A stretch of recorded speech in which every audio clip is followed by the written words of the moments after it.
এই মুহূর্তের সবচেয়ে বড় খবর, অসমের নতুন ক্যাবিনেট মন্ত্রী কারা হচ্ছেন তালিকা প্রকাশ করলেন মুখ্যমন্ত্রী হেমন্ত বিশ্ব শর্মা। আসাম সরকারের নতুন ক্যাবিনেট মন্ত্রীদের নাম ঘোষণা করেছেন মুখ্যমন্ত্রী হেমন্ত বিশ্ব শর্মা। সামাজিক মাধ্যমে একটি পোস্টের মাধ্যমে তিনি এই নতুন মন্ত্রীদের তালিকা প্রকাশ করেছেন। কবে এবং কখন শপথ গ্রহণ হবে?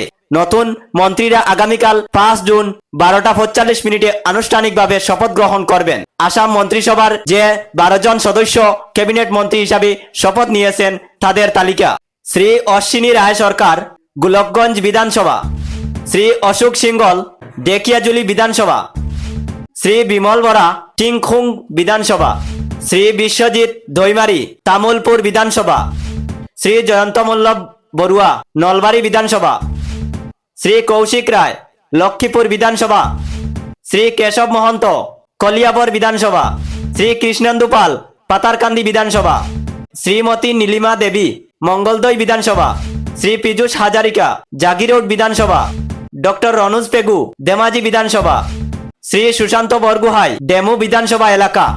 মুখ্যমন্ত্রীর এই ঘোষণার পর আসামের রাজনৈতিক মহলে নতুন করে উদ্দীপনা তৈরি হয়েছে। আগামীকাল দুপুরেই পরীক্ষা হয়ে যাবে নতুন এই মন্ত্রীদের ওপর কি কি গুরুত্বপূর্ণ দপ্তরের দায়িত্ব দেওয়া হয়েছে। আপনারা পরবর্তী আপডেটের জন্য আমাদের ভিডিওর কমেন্ট বক্সে দেওয়া রয়েছে ইউটিউব চ্যানেল সাবস্ক্রাইব করে রাখুন এবং ফেসবুক পেজ ফলো করে রাখুন। ধন্যবাদ।